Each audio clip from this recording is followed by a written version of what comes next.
નમસ્કાર દર્શક મિત્રો। વિખ્યાત શાયર શહરયારે કહ્યું છે, બહુ સુંદર લાઇન્સ છે, जिंदगी जब भी तेरी बज़्म में लाती है हमें, ये ज़मी चांद से बेहतर नजर आती है हमें। આ બઝ્મ એટલે શું? કાં તો એની વ્યાખ્યા તમારે સમજવી પડે, કાં જાતે જઈને કંઈક જોવું પડે, કંઈક અનુભવવું પડે, કંઈક નિહાળવું પડે। એ શું નિહાળવું પડે? બહુ આગે જવાની જરૂર નથી। અમદાવાદનું નસીબ છે કે વિશ્વનો સૌથી લાંબો શાસ્ત્રીય સંગીત સમારોહ જે અત્યારે 13 દિવસ સુધી ચાલે છે, દર વર્ષે 1 જાન્યુઆરીએ શરૂ થાય છે, 13મી જાન્યુઆરીએ પૂરો થાય છે, એ અમદાવાદમાં જ યોજાય છે। અને એ શરૂ કરનાર, સંગીતની ધરોહર ઊભી કરનાર સંસ્થા છે સપ્તક, જેના નેજા હેઠળ અવિરતપણે આ સમારોહ છેક 1980થી ચાલે છે। અને સપ્તક શાસ્ત્રીય સંગીત સ્કૂલની સ્થાપના તો એનાથી પણ પહેલા થઈ હતી। અમદાવાદમાં અત્યારે સપ્તક ફેસ્ટિવલ શરૂ થયો છે અને અત્યારે આપણી સાથે માત્ર અમદાવાદના જ નહીં, ભારતના અગ્રગણ્ય સિતાર વાદક મંજુબેન મહેતા ઉપસ્થિત છે, જેઓ સપ્તકની સ્થાપના સાથે, સપ્તકના કુટુંબ સાથે એક એમ કહેવાય કે એમાં ઓગળી ગયેલું વ્યક્તિત્વ છે, જે આપણે અત્યારે આપણી સાથે વાત કરવા માટે ઉપસ્થિત છે। મંજુબેન, જીએસટીવીના કાર્યક્રમમાં આપનું સ્વાગત છે અને ખાસ તો આપને અભિનંદન કે તમામ પરિસ્થિતિ વચ્ચે ભારતનો એક યાદગાર શાસ્ત્રીય સંગીત સમારોહ અવિરતપણે આપ કોઈ પણ સંજોગોમાં જે રીતે કન્ટિન્યુ કરી રહ્યા છો, એ શાસ્ત્રીય સંગીત માટે જ નહીં પણ એક સંસ્કારની ધરોહર માટે બહુ જ અગત્યનું અને સુંદર કામ થઈ રહ્યું છે। તો મંજુબેન, સૌથી પહેલો સવાલ એ કોઈના પણ મનમાં આવે, જે સંગીતનો ભાવક હોય એના મનમાં તો આવે જ, પણ જે એક સામાન્ય પ્રેક્ષક છે, સામાન્ય શ્રોતા છે, એના મનમાં પણ આવે કે શાસ્ત્રીય સંગીતને શરૂઆતમાં એક અઘરી પ્રક્રિયા, સંગીતની સૌથી અઘરી શૈલી ગણવામાં આવતી હતી। અત્યારે તો માનો કે એક એવો યુગ છે કે ઘણી બધી જગ્યાએથી શાસ્ત્રીય સંગીતનું પ્રાથમિક જ્ઞાન મેળવવા માટેના સોર્સિસ ઉપલબ્ધ છે, પણ જે જમાનામાં 1980થી પણ પહેલા, જ્યારે આ શીખવા માટે એવી કોઈ દિશા નહોતી કે વિદ્યાર્થીઓને ક્યાંથી સાંકળવા કે વિદ્યાર્થીઓ ક્યાંથી પામવું, એવા સમયમાં સપ્તકની સ્થાપના કેવી રીતે થઈ? કારણ કે આપ તો એના મૂળ સાથે જોડાયેલો છો। પંડિત નંદન મહેતા આપના પતિ હતા અને જે આ આખી પ્રક્રિયાના સૌથી મહત્વના પિલર્સ રહ્યા હતા। તો આ સ્થાપનાનો વિચાર કેવી રીતે આવ્યો અને એને શરૂઆતમાં કેવી રીતે અમલમાં મૂક્યો? જી, શરૂઆતથી આપને હું કહું તો મને નાનપણથી સંગીતનો બહુ જ શોખ હતો। હું જયપુરને બિલોંગ કરું છું અને મારી આખી ફેમિલી સંગીતકારોની પરિવારથી હું આવેલી છું અને મારા મોટા ભાઈ પંડિત શશિમોહન ભટ્ટ એ બહુ સરસ સિતારવાદક હતા, રાજસ્થાન યુનિવર્સિટીના હેડ ઓફ ધી ડિપાર્ટમેન્ટ હતા અને એ સૌથી પહેલાં ભારત રત્ન પંડિત રવિશંકરજીના શિષ્ય દિલ્હી જઈને શીખતા હતા અને મારા નાના જે ભાઈ છે પંડિત વિશ્વમોહન ભટ્ટ અને મારા બીજા બધા ભાઈ, એક રવિ મોહન ભટ્ટ, મહેન્દ્ર ભટ્ટ, એ બધા વાયોલિન વગાડે છે। એટલે ટૂંકમાં કહેવાનો મતલબ એ છે કે હું એક સંગીતના પરિવારથી અહીં આવેલી। હવે અહીં આવીને પંડિત નંદન મહેતાજી બી એ ઘરાનાને બિલોંગ કરતા હતા, જેમને ત્યાં બેરોનેટ પરિવારના એ બિલોંગ કરતા હતા। તો એ બેરોનેટ પરિવારમાં પણ બધા કલાકારો, પંડિત રવિશંકરજી છે, પંડિત કિશન મહારાજજી છે, ઇવન ઉદયશંકરજી પણ અહીં આવીને એમના ઘરે રહેતા હતા, એમના નાનાને ઘેર। એટલે ટૂંકમાં એમના સંસ્કાર પણ શરૂઆતથી સંગીત તરફ બહુ જ આકર્ષિત હતા અને શરૂઆતમાં એ તબલા પંડિત કિશન સદાશિવભાઈ કરીને એક સંગીત શિક્ષક હતા, શ્રેયસમાં પણ એ રહેલા, એમની પાસે એમને તબલાની તાલીમ લીધી। એ પછી પંડિત કિશન મહારાજજી વારંવાર અમદાવાદ, જેમ મેં કીધું કે બેરોનેટ ફેમિલીને ઘરમાં રાખીને સંગીતનું બધું વાતાવરણ અહીં હતું એટલે એ તબલા વગાડતા હતા। પછી મારા લગ્ન પહેલાં અમે લોકો એક બહુ અહીં મોટી ચિત્તરંજનભાઈ કરીને કોન્ફરન્સ કરતા હતા, જે કદાચ સપ્તકથી પહેલાં સૌથી પ્રેસ્ટિજિયસ ગણાતી હતી કોન્ફરન્સ, એ યોજતા હતા। એમાં મારા બંનેના ગુરુ પંડિત દામોદરલાલજી કાવરા પાસે મેં પણ 8 વર્ષ જોધપુરમાં રહીને તાલીમ લીધી જેમાં મને દિલ્હી ની ત્યાંથી સ્કોલરશિપ મળેલી. એટલે સૌથી પહેલાં પ્રોગ્રામ અમારો એ થયો લગ્ન પહેલાં, પછી અમારા લગ્ન થયા. એ પ્રમાણે સંગીત બંને જણા અમને સંગીતનો શરૂઆતથી જ અત્યંત શાસ્ત્રીય સંગીત પ્રતિ શું લગાવ, એટલે અમારા જીવનમાં એક જ એ સમયથી એક ધ્યેય હતો કે અમને શાસ્ત્રીય સંગીત આગળ કરવું છે બંનેને એઝ એ પરફોર્મર, અને એની સાથે સાથે બીજા બધા પણ એની તરફ આકર્ષાય. એ અમે લોકો એ રીતે સૌથી પહેલાં મૃણાલિની સારાભાઈ, પદ્મવિભૂષણ મૃણાલિની સારાભાઈજી છે, એમનો જે દર્પણ ચાલે છે ત્યાં મેં મારા ક્લાસીસ શરૂ કર્યા હતા સિતારના. અને એમને ખરેખર એમને બહુ જ શરૂઆત ત્યાંથી કહેવાય કે અમારા અહીં અમદાવાદમાં સંગીતની શિક્ષણની જે શરૂઆત છે એ અમારે દર્પણથી થઈ. મૃણાલિની સારાભાઈજીને ત્યાં મેં 8 વર્ષ સુધી સિતાર શીખવાડ્યો. પછી નંદનભાઈ બી એમાં જોઈન થયા. પહેલાં એમને એમના ગુરુ સદાશિવભાઈને રાખ્યા, પછી એ પોતે પણ દર્પણમાં અમે બંને જણા ક્લાસ સાંજે લેતા થયા. એ પ્રમાણે અમે સંગીતના શિક્ષણની ચાલુ કરી. પછી અમને થોડા વખત પછી વિચાર આવ્યો કે એક આપણી એવી સંસ્થા હોય જે સંસ્થા અંતર્ગત અમે લોકો શાસ્ત્રીય સંગીતના કાર્યક્રમ કરી શકીએ, અને જે અમારા જે બી કંઈ થોડા વિદ્યાર્થી હતા, 5 કે 8 કે 7 જે બી વિદ્યાર્થી હતા, એ લોકો ધીમે ધીમે જે કલાકારો સિદ્ધસ્થ કલાકારો છે એમનું સાંભળીને અને એ પોતે પણ એમને લગાવ ઉત્પન્ન થાય અને એ લોકો વધારેમાં વધારે શાસ્ત્રીય સંગીત શીખે. એ હેતુથી અમે 1980માં અમે 5-6 જણા મળીને, એમાં મારા હતા ખાસ જેમનો ફાળો કહેવાય શ્રીમતી રૂપાંદે શાહ, પ્રફુલ્લ અનુભાઈ, હિંમતભાઈ કપાસી, અમારા ભારતીબેન પરીખ, ડીડી ત્રિવેદી અને હું પોતે. અમે 5 જણા સૌથી પહેલાં આ ટ્રસ્ટમાં શરૂ થયા અને અમે લોકો આ ટ્રસ્ટની સ્થાપના કરી. પછી અમે ધીમે ધીમે વિચાર કર્યો કે સૌથી પહેલાં કાર્યક્રમ કોનો કરવો. તો અમે સૌથી પહેલાં વિચાર કર્યો કે આજે જે સૌથી ટોચ સ્થાનમાં પહોંચેલા જે કલાકારો છે એમના પ્રોગ્રામ આપણે કરીએ.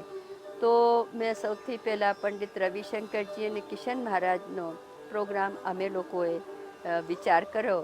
અને એ લોકો અમને ઓળખતા તો હતા. હું એમની શિષ્યા, પંડિતજીની શિષ્યા, અને કિશન મહારાજજીના શિષ્ય નંદન મહેતાજી હતા. એટલે એ લોકોએ બહુ ખુશીથી એ કહ્યું કે અમે લોકો પ્રોગ્રામ કરીશું. અને એ પ્રમાણે 1980માં અમે સૌથી પહેલાં જયશંકર સુંદરીમાં આ કાર્યક્રમ કર્યો, જે લગભગ 6-7 કલાક ચાલ્યો અને પૂરો હાઉસફુલ પ્રોગ્રામ અને બહુ સરસ પ્રોગ્રામ થયો. ઓકે, આપે બહુ સરસ વાત કરી. કારણ કે કોઈ પણ સંસ્થા કે કાર્યક્રમની શરૂઆતનો પહેલો દિવસ એ ઘણીવાર નક્કી કરતો હોય છે કે એનો બીજો દિવસ આવશે કે નહીં, અને બહુ જ ઓછા એવા હોય છે. આપણને તો જો કે સફળતા મળી, પણ પહેલી વખત થોડોક નબળો રિસ્પોન્સ જોઈને ઘણા પ્રયાસ પડતો મૂકી દેતા હોય છે. પણ સપ્તક આપે જે રીતે એની શરૂઆત એક એમ કહેવાય કે એટલી સરસ રીતે કરી કે આજે પણ એ અવિરતપણે ચાલે છે. અને એક જ્યારે આપના નાના ભાઈ વિશે વાત કરી રહ્યા હતા, પંડિત વિશ્વમોહન ભટ્ટ વિશે, ત્યારે હું એક જૂની યાદમાં હું પોતે પણ ખોઈ ગયો હતો. આપને યાદ હશે કે 1994માં તેમને જ્યારે ગ્રેમી એવોર્ડ મળ્યો, એ ભારતના સૌ પ્રથમ કોઈ સંગીતના માતણને એ પ્રકારનો એવોર્ડ મળ્યો હતો. અને જ્યારે એમને એ એવોર્ડ મળ્યો ત્યારે આ જ જગ્યાએ હું આ હિંચકા ઉપર એમનો ઇન્ટરવ્યૂ લઈ રહ્યો હતો, અને ચાલુ ઇન્ટરવ્યૂમાં રેડિયો ઉપર એ ન્યૂઝ બ્રેક થયા હતા. એટલે આ એક મેમરી બહુ જ કેટલીક વણાઈ જતી હોય છે. મંજુબેન, સપ્તકની સ્થાપના અને શરૂઆતની આપણે વાત કર્યા પછી એક વાત ખાસ તો એ આવે કે પહેલું વર્ષ તો જાણે સફળ રહ્યું. એને એમ માનીએ કે ઘણા એક પ્રાયોગિક ધોરણે પણ આવ્યા હોય કે આ કેવું રહે છે.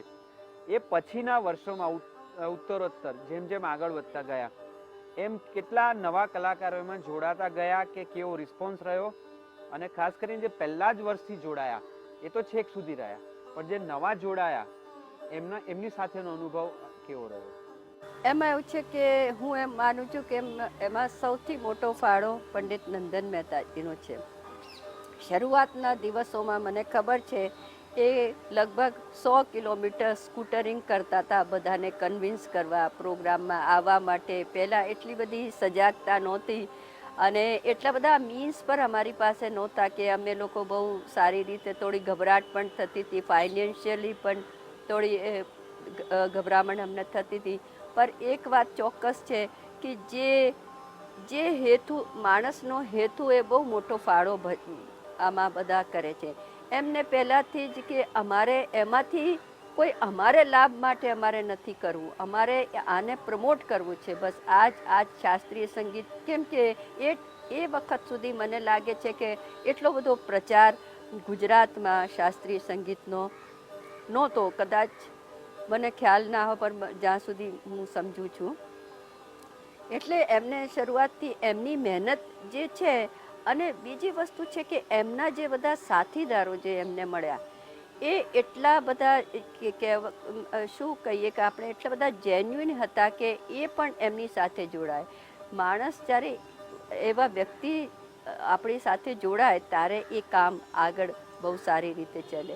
એ વાતમાં અમારા લોકોનું નસીબ, અમે ભગવાનના બહુ જ પાડ માનીએ છીએ કે અમે અમારા સાથીદારો જેટલા બી છે એ અમને બહુ જ સહકાર આપ્યો અત્યાર સુધી, એમાં એ મોટો પાડ. મંજુબેન, જ્યારે પંડિત નંદન મહેતાની વાત કરીએ, એમના વિલ પાવર અને સંગીત પ્રત્યેની એમની સમર્પિતતાની તો જેટલી વાતો કરીએ એટલી ઓછી છે, પણ એમની ડિસિપ્લિન અને સંગીતની શિસ્ત એ બાબતમાં એ જેટલા આગ્રહી હતા એટલા કદાચ બહુ ઓછા એટલા કડક એ બાબતમાં રહ્યા હશે. કારણ કે પંડિતજીનો અનુભવ દરેકને એવો રહ્યો છે કે એક વ્યક્તિ તરીકે એ તમને કઈક વાતમાં જતા કરે, પણ એક સંગીત શિક્ષક તરીકે કે એક સંગીતના એક બહુ જ મોટા જ્ઞાતા તરીકે સંગીતમાં, તાલમાં કે એમાં લયમાં કે સુરમાં એક પણ ભૂલ પંડિતજી ચલાવે નહીં. અને એના લીધે જ એમના વિદ્યાર્થીઓ આજે પોતાના ક્ષેત્રમાં એક અલગ નામ મેળવી ચૂક્યા છે. સવાલ અહીંયા એ થાય છે, આજે તો પંડિતજી નથી, પણ આજે ભલે એ સ્થૂળ દેહ નથી, પણ એમના વાઇબ્રેશન્સ તો સૌની સાથે છે જ. તો એક સંગીતના પરફેક્શનિસ્ટ વ્યક્તિ, એક હસબન્ડ તરીકે, અને આપની પુત્રીઓ પણ, એક હેતલ તબલા વગાડે છે, પૂર્વી પણ સિતાર શીખી, એઝ અ ફાધર એ એવા સ્ટ્રીક હતા કે એ બાબતમાં એમનું કેવું હતું? આમ જોવા જઈએ તો જેટલા એ સ્ટ્રિક્ટ દેખાતા હતા એટલા જ અંદરથી નરમ હતા.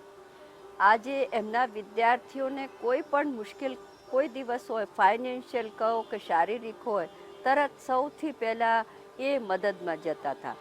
એની સાથે સાથે શિક્ષણની બાબતમાં બહુ જ કડક હતા. ડિસિપ્લિન એટલે ક્લાસમાં તમે રિયાઝ તમારે કરવો જ જોઈએ, જે રીતે હાથને મૂકવાની પદ્ધતિ છે એ રીતે હાથને એવી રીતે જ મૂકવું જોઈએ.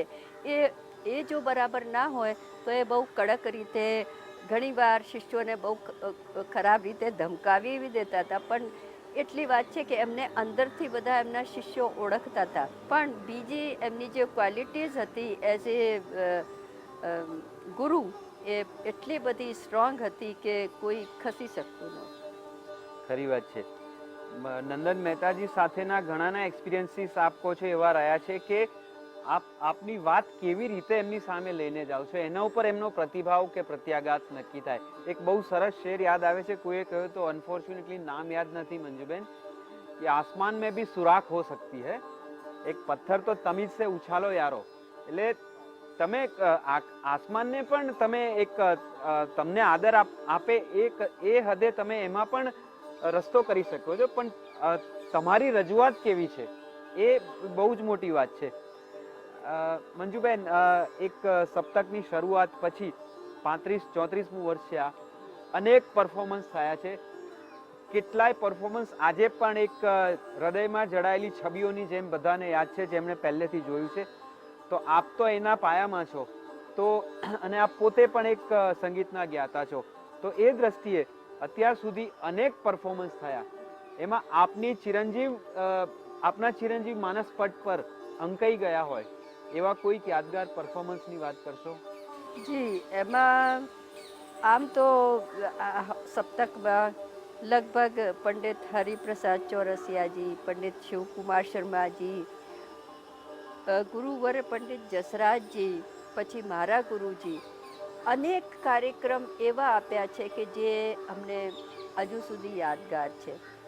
પંડિત રાજન સાજન મિશ્રાજી એ બી આપણે ત્યાં 35 વર્ષથી લગભગ આવે છે. લગભગ મારી યાદગાર મેં જેમ કીધું કેમ કે એ સમયે અમારે અંદર બહુ જ એક જાતની કંઈ સેન્સેશન અને ઉત્સાહ હતો. એટલે પંડિતજીનો જે 6 કલાક જે કાર્યક્રમ છે જે હતું એ મારા મનમાં હજુ યાદગાર પ્રસંગ છે.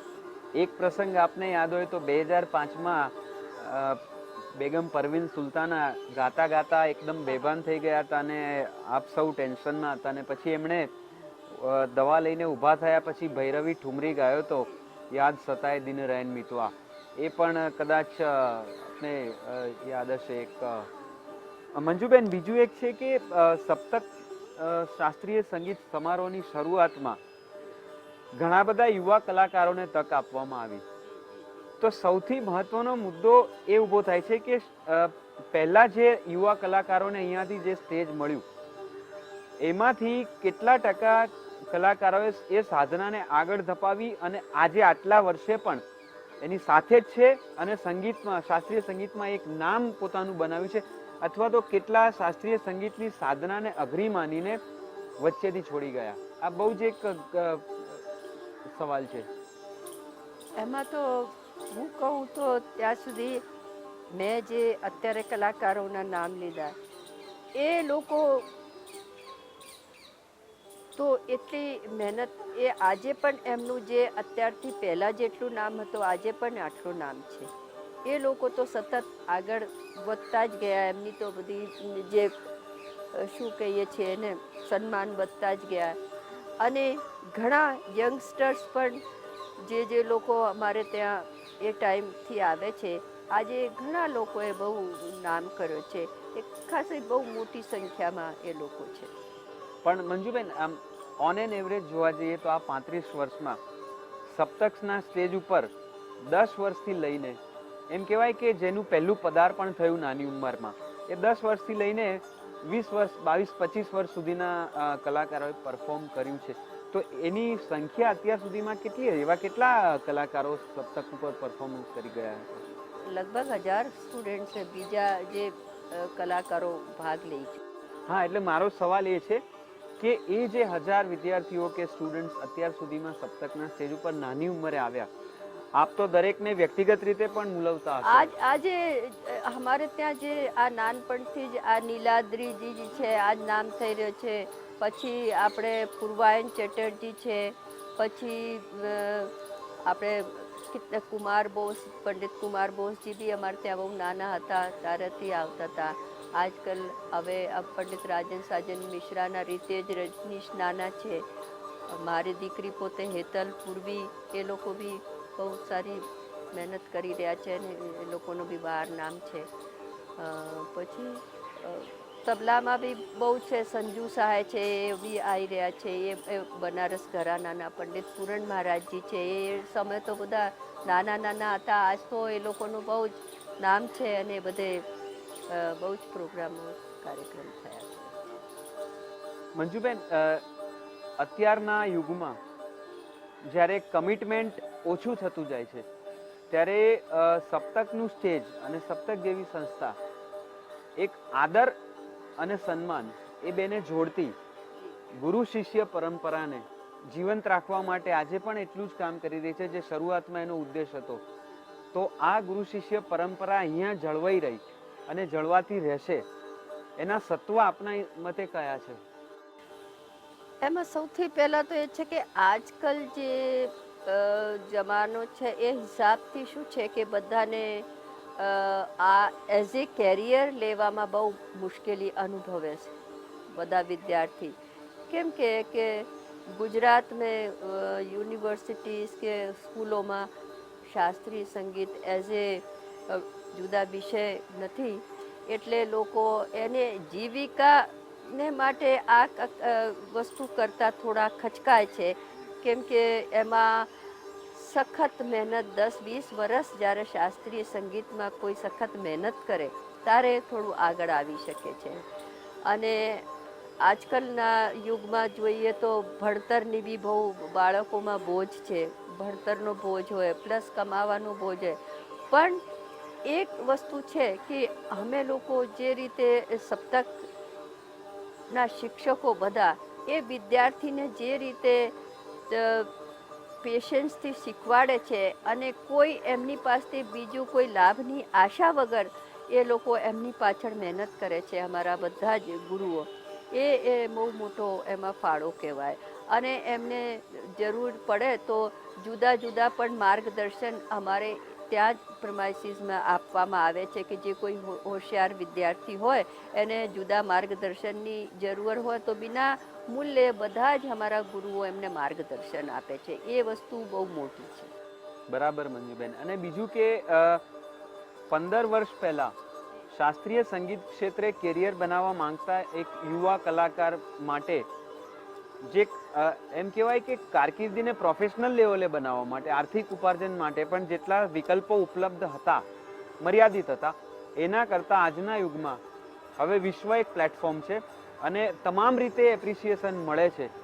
ત્યારે એના કારણે પણ નવી પેઢી આજના ફ્યુઝનના અથવા તો વેસ્ટર્ન અથવા તો બોલિવૂડ કે એક અલગ પ્રકારના મ્યુઝિકના ટ્રેન્ડ વચ્ચે પણ શાસ્ત્રીય સંગીત સાથે જોડાયેલી રહી છે કે રહેશે?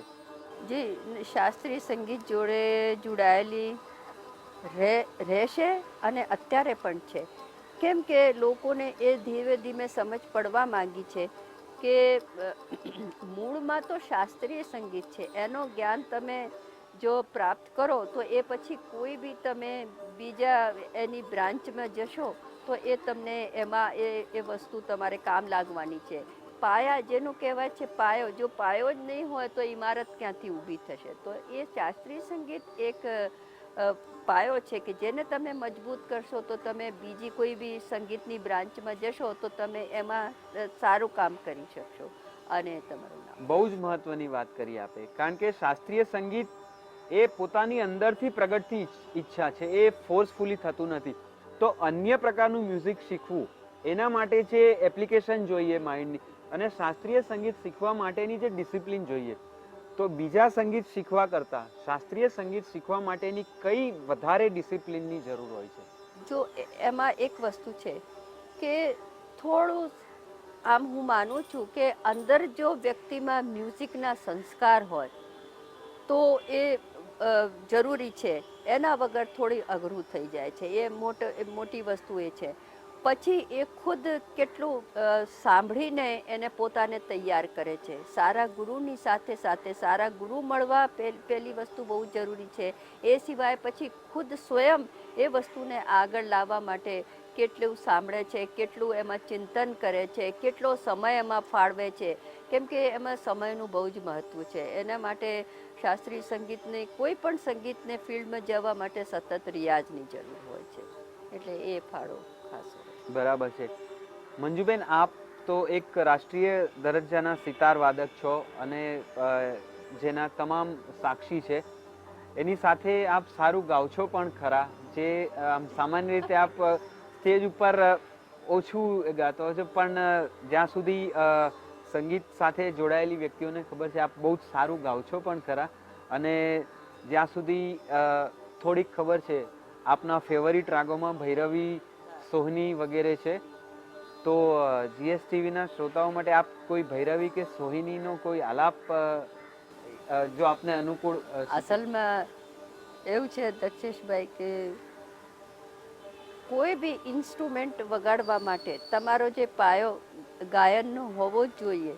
એટલે એવું નથી કે તમે પ્રોફેશનલ ગાતા હોય તો જ, પણ તમારે તમને ગાયન, હું મારા વિદ્યાર્થીઓને પણ કહું છું કે તમે ગાયન શીખશો તો તમે વાદ્ય સારું વગાડશો. એટલે બેઝ તો મૂળમાં તો ગાયન જ છે ને, તો ગાયન એ હિસાબથી જરૂરી છે. આપ કોઈ એક રાગની સા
વાહ, ક્યા બાત હે.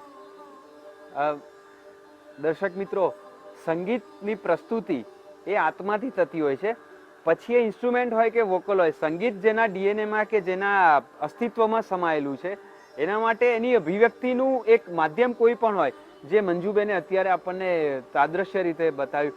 મંજુબેન, આપની જેમ જ ઘણા બધા કલાકારો એવા છે કે જેમના માટે સપ્તકમાં પરફોર્મ કરવું એક સન્માનની વાત કહેવાય છે. તો એવું શું છે ખરેખર કે જે દરેકને સપ્તક તરફ ખેંચી લાવે છે? સપ્તક તો એક એવો ઓલિમ્પિયાડ કહેવાય છે કે જે સ્પર્ધા વિનાનું પરફોર્મન્સ છે, અને કોઈ પણ પ્રકારના એવોર્ડને બાજુ ઉપર મૂકીને પોતાનું શ્રેષ્ઠતમ પ્રદાન કરવા માટેનું પ્લેટફોર્મ છે. તો દરેક કલાકાર ત્યાં પરફોર્મ કરવા માટે ઉત્સુક હોય છે. આમ જોવા જઈએ તો ગુજરાતમાં ઘણી જગ્યા મેં જોયું છે. રાજકોટ છે, અમરેલી છે, નવસારી છે, અમદાવાદ છે. એમાં ખરેખર બહુ જ શું કહેવું જોઈએ કે શ્રોતા બહુ જ સમજદાર શ્રોતાઓ આવે છે. અને નેચરલી આપણે જ્યારે આજે 35 વર્ષ આ બધા સાંભળતા હોય શાસ્ત્રીય સંગીતને, તો એમને એટલી સમજણ થઈ જાય છે કે ક્યાં સારું વાગી રહ્યું છે અને કઈ કોઈ સ્પેશિયલ વસ્તુ કોઈ પ્રસ્તુત કરી રહ્યું છે. એટલે આપણે ત્યાં અમદાવાદમાં જે શ્રોતાઓ આવે છે એ એટલી સાચી જગ્યા દાદ આપે છે. તો બધા કલાકારોને એમ થાય કે નહીં, અહીં સમજદાર ઓડિયન્સ છે, એટલે અમારે એ ઓડિયન્સમાં કશું જ હેલ્ફેલ ચાલશે નહીં. અમારે બહુ જ અમારું બેસ્ટ જે મ્યુઝિક છે એ અમારે અહીં પ્રસ્તુત કરવાનું છે. એ શ્રોતાઓ ઉપર આધાર છે, કેમ કે આપણા શ્રોતાઓ હવે એટલા તૈયાર થઈ ગયા છે એ સારું. અને આપે બહુ જ મહત્વની વાત કરી, કારણ કે તાળી કેટલી વાગી એના કરતા તાળી ક્યાં વાગી એ ઓડિયન્સનું કેલિબર નક્કી કરે છે. અને આ સ્ટેજ ઉપર મોટાભાગના કલાકાર ઓડિયન્સને દાદ પણ આપી ચૂક્યા છે. મંજુબેન, એક બહુ જ મહત્વનો અને એક આપના એકદમ આપની કોન્શિયસ સાથે જોડાયેલો સવાલ છે કે નંદન મહેતાજી એમણે સપ્તકને જે રીતે કિશન મહારાજ વગેરે સાથે ઊભું કર્યું, અને નંદનજીએ જીવનની છેલ્લી પળો સુધી જે રીતે જે વિલ પાવરને જે સ્પિરિટથી કામ કર્યું, જે પરફોર્મન્સ આપ્યું. 2 વર્ષ પહેલાં પણ યાદ છે સૌને કે એમની તબિયત સારી નહોતી, તેમ છતાં પંડિત જસરાજજી સાથે એમણે જે સંગત કરી, અને આટલા મોટા ગજાના કલાકાર પંડિત જસરાજજીએ નંદનજીએ જે સ્થિતિમાં પરફોર્મ કર્યું એ જોઈને સ્ટેજ પર પંડિતજીએ એમને પ્રણામ કર્યા હતા. આ ઘટના એક બહુ જ હૃદયસ્પર્શી ઘટના બની રહી. એમના ગયા પછી આ એક સપ્તકનું આયોજન એક એમ કહેવાય કે એક બહુ જ મહાઅભિયાન કક્ષાનું આયોજન છે. સીધી વાત છે, કારણ કે આટલા દરજ્જાના આટલા કલાકારોને ચારે બાજુથી લાવવા, કમ્યુનિકેટ કરવું અને આખું 13 દિવસ સુધી એ કરવું, તો આ પડકાર ને આપે પડકાર ના રહેવા દઈને એટલી જ સાહજિકતાથી કેવી રીતે ઉપાડ્યો અને એ કર્યો? એમાં એમ છે કે જે બી કલાકાર છે, હું તો શરૂઆતથી જ બધા કલાકારો સાથે તો જોડાયેલી હતી જ. અને કલાકારો પણ અહીં સમજતા હતા કે સપ્તક કઈ જાતની કામગીરી કરે. તો કોઈ કલાકારે એમના ગયા પછી પણ કોઈ અમારી જોડે બીજી કોઈ પ્રોફેશનલ આવી રીતનો વ્યવહાર નહીં. અમારે ઘર જેવા સંબંધ જ બધા કલાકાર જોડે. કેમ કે પહેલાંના સમયમાં અમારે ત્યાં રાત્રે લગભગ બધા 2 વાગે કલાકાર બધા મારા ઘેર જમતા હતા, અને રાત્રે બધા જ ઘેર પ્રોગ્રામ પછી આવતા હતા. હોટલોમાં તો હવે થયું છે કે આટલા બધા એ લોકો જુદા જુદા રહે છે. એ પ્રમાણે મારી બી એ લોકો જોડેની જે કેમિસ્ટ્રી હતી શરૂઆતથી એવી છે. એમાં મોટામાં મોટો ફાળો છે કે મારી બંને દીકરીઓ અને મારા જમાઈ હેતલના હસબન્ડ સંદીપ જોશી, એમને કાર્યભાર બહુ સરસ રીતે સંભાળી લીધું છે. પ્લસ અમારા જે ટ્રસ્ટીઓ છે, અમારા મેનેજિંગ ટ્રસ્ટી પ્રફુલ્લ અનુભાઈ, એમને સખત મહેનત અને એમને જે સાથ એ ટાઈમે આપ્યો. રૂપાંતે શાહ છે અને બીજા અમારા ટ્રસ્ટી છે, ટ્રસ્ટીઓના ઇવન પરિવાર, એમના સંતાનો, એટલે એ અને અમારા બધા વિદ્યાર્થીઓ, એ એક જે સપ્તક છે એ કોઈ એક વ્યક્તિનું કામ નથી. એ બધા જ સમજો એક જ પરિવાર છે. જેમ એક પરિવારમાં કઈ રીતે બધા કામ કરતા હોય, એટલે આ પરિણામ એનું પરિણામ છે. છે કે એ અમારો તો અત્યાર સુધી અમે એવી રીતે જ કામ કરી શકીએ. એ અમારા સાથીદારો એ રીતે જ અમારી સાથે જોડાયેલા છે. મંજુબેન, સંગીતના આ એક યજ્ઞને આવનારા 10 વર્ષમાં આપ કઈ કક્ષાએ વધુ જોવા ઈચ્છો છો, કે કઈ કક્ષાના વધારે વિદ્યાર્થીઓ આમાં આપ જોવા ઈચ્છો છો, અથવા તો આપના વિદ્યાર્થીઓને ક્યાં જોવા ઈચ્છો છો? હું એ વિઝન જોઉં છું કે અમારા જેમ આજે એ બધા કલાકારો આપણા એના સિદ્ધસ્થ કલાકારો આવે છે, એમાંથી જો કે એ બહુ અઘરી વસ્તુ છે, પણ કંઈ પણ નહીં તો અમારા વિદ્યાર્થીઓ એવું વધારેમાં વધારે હિન્દુસ્તાનમાં નામ કરે એ હું ઈચ્છું છું. કે એમાં સખત મહેનત અને ગુરુઓની બી મહેનત સાથે હોય છે, તો એ સંભવ થાય તો એ ઈચ્છા કરી. પ્લસ એ ઈચ્છા કરી કે એક કોઈ ગુરુકુલ અમે સ્થાપીએ અને બહારથી પણ ઘણા લોકો અહીં આવીને શીખવા માટે તૈયાર હોય છે, પણ રહેવા કરવાની વ્યવસ્થા એ નથી. એ અગર થઈ જાય તો એ મારી જરૂર ઈચ્છા કરી. ની આટલા સારા આયોજન ને આટલા સારા ગોલ્સ બધાની વિશિષ્ટ છે કે આ થશે જ મંજુબેન. અને એક છેલ્લો સવાલ, રાગોની શક્તિ, રાગોની તાકાત પ્રહર પ્રમાણે જે સાંભળ્યું છે એક પરફોર્મર તરીકે, દાખલા તરીકે કે દીપક રાગની અસરો સૌને ખબર છે, મેઘની અસર સૌને ખબર છે, હંસ ધ્વનિથી સાંભળ્યું છે કે કોઈ હરણ ખેંચાઈને આવે છે, તો આપના પોતાના આટલા વર્ષના પરફોર્મન્સ વખતે આપને એવી કોઈ ઘટના યાદ આવે છે કે આવી કોઈ વાસ્તવમાં ઘટના રાગની અસરથી બની હોય? એમાં એવું છે કે તમે જે રાગનો જે મૂળમાં જે રસ કે ભાવ છે એના પ્રસ્તુતિ કલાકાર કઈ રીતે કરે છે, હું એમ માનું છું કે એ બહુ જ એ નથી કે માલકોસમાં કે હંસધ્વનિમાં હંસ આવી જશે બધા ગાયની, એની જે કોઈ કેટલા સિદ્ધસ્થ કલાકાર એની પ્રસ્તુતિ કરી રહ્યો છે એના ઉપર આધાર છે.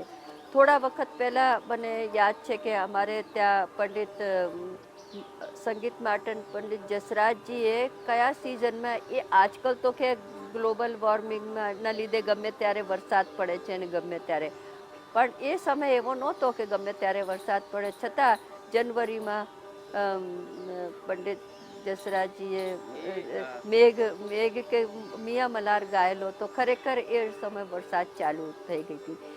એવા અનુભવ થયા કરે છે. ઘણીવાર ગંભીર રાગ વગાડીએ તો થોડો બધા આંખમાંથી આંસુ આવી જાય, એવું ઘણીવાર બન્યા કરે છે, એ પ્રોગ્રામોમાં બન્યા કરે છે. જસરાજજીની આપ જે વાત કરો છો એ એમણે મને ઇન્ટરવ્યુમાં એ વાત કહેલી, એ મને યાદ છે. એ પ્રસંગ હતો 1978માં. મોરારજી દેસાઈ જ્યારે વડાપ્રધાન હતા ત્યારે સંસદ ભવનની લોનમાં બંને ગૃહના સાંસદો માટે સાંજે સાંસ્કૃતિક કાર્યક્રમ અને ડિનર રાખેલું, અને વરસાદ કે વાદળોના ક્યાંય નામો નિશાન નહોતા. જાન્યુઆરી મહિનો હતો અને જ્યારે આવા વાદળો નહોતા એટલે સંસદ ભવનની લોનમાં ઓપનમાં જમવાનું રાખ્યું હતું, બનાવ્યું હતું, અને પંડિતજીએ મેઘ ગાયો અને પોણો કલાક પછી ક્યાંકથી વાદળ ઉમટીને એવા આવ્યા અને એટલો ધોધમાર વરસાદ પડ્યો કે 800 જણનું જમવાનું ધોવાઈ ગયું હતું. એ આ રાગની અસર એમણે એટલે રાગની ચોક્કસ અસર થાય છે ને એની પ્રસ્તુતિ, મેં જેમ કહ્યું કે એની પ્રસ્તુતિ કોઈ કેવી રીતે એને સાધ્યું છે અને પછી કરે એના ઉપર આધાર છે. દર્શક મિત્રો, કેટલીક વાતો એક ભાવક તરીકે જ્યારે અનુભવવાની હોય ત્યારે આટલી વાત સાંભળ્યા પછી આપને લાગે છે કે કોઈ વધારે શબ્દો એને વર્ણવવા માટે એક ફોર્માલિટી રૂપે જરૂરી છે? નહીં ને મંજુબેન? શાસ્ત્રીય સંગીત વિશે અને સપ્તક વિશે આટલી સુંદર અને એક એનલાઇટનમેન્ટ સમી વાતો કરવા બદલ જીએસટીવી સાથે આપનો ખૂબ ખૂબ આભાર. અને અમારા તરફથી પણ શુભેચ્છાઓ કે સપ્તકને આપ જ્યાં જોવા ઈચ્છો છો ત્યાં આપ બહુ ઝડપથી પહોંચો સૌના સાથે. નમસ્કાર.